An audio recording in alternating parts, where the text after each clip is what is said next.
Ya gini, saya menyayangkan permasalahan ini jadi polemik. Sebenarnya permasalahan ini adalah kasus terang benderang. Mereka akan menggiring opini bahwa kasus ini seperti kasus Pina Cirebon. Mereka lupa bahwa dalam hal ini korban masih hidup. Jadi korban akan meluruskan apa yang terjadi sebenarnya.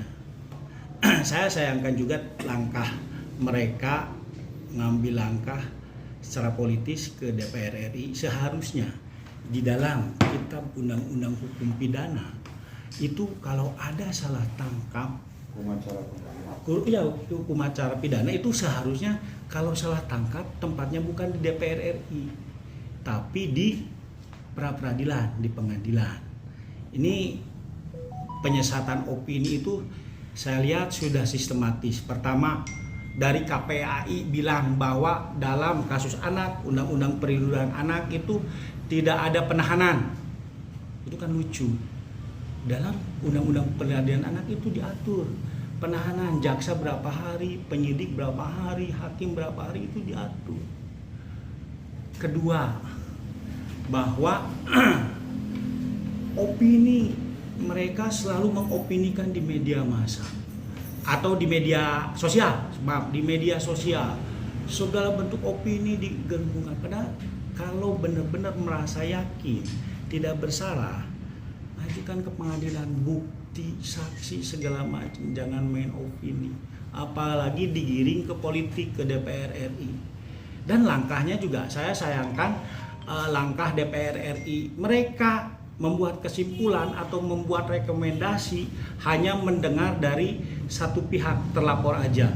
Seharusnya level DPR RI itu harus ada cross check, minimalnya konfirmasi terhadap pelaku, jangan mendengar korban, dari konfirmasi kepada korban, jangan hanya mendengar dari pihak pelaku aja. Itu kan tidak objektif, tidak komprehensif penilaian mereka. Mereka hanya mendengar dari keluarga dan kuasa hukum pelaku langsung mengeluarkan rekomendasi. Dan saya pikir rekomendasi itu juga intervensi hukum, karena dalam salah satu rekomendasi mengatakan kami meminta hakim. Berarti itu kan intervensi. Hakim itu diberi kewenangan keleluasaan dalam melakukan tugasnya tanpa intervensi dari pihak manapun. Itu aja mungkin dari saya. Saya pengen meluruskan karena supaya tidak jadi polemik. Kita tidak mau dengan adanya kejadian seperti ini masyarakat Kota Tasik dirugikan. Dirugikan seperti apa?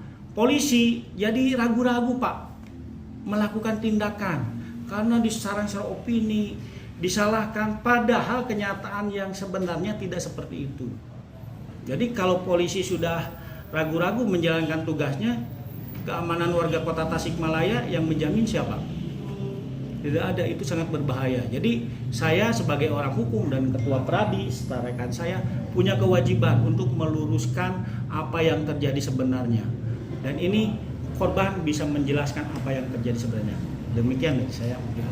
Kang, katanya ada perbedaan keterangan saat antara saksi ahli ya dengan orang tua pelaku. Seperti apa? Ini lucu. Pada saat RDP juga sangat lucu, Pak.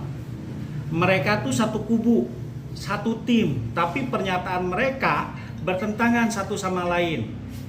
Saksi ahli mengatakan bahwa para terdakwa itu tidak saling mengenal satu sama lain. Tapi salah seorang ibu dari terdakwa mengatakan yang 9 orang itu lagi nginep di rumah mereka. Itu kan satu bukti bahwa ada kebohongan di antara mereka dan itu pasti akan terungkap. Kalau langkah lawyer sekarang seperti apa Kang terkait? Langkah lawyer pertama saya minta kepada Komisi 3 untuk mengundang korban.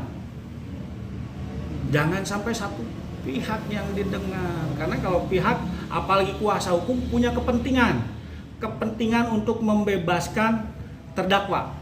Jadi keterangannya tidak objektif. Seharusnya Komisi 3 ya undang dong, mintain keterangan dong korban yang terjadi seperti apa. mereka kan selalu mengatakan di Komisi 3 dugaan salah tangkap. Ternyata ini korban mengatakan mengetahui dan melihat siapa pelaku. Kalau sudah begini, bagaimana? Opini masyarakat udah muncul salah tangkap segala macam. Kita harus luruskan. Sebagai orang hukum, saya punya kewajiban untuk meluruskan hal ini. Terima kasih.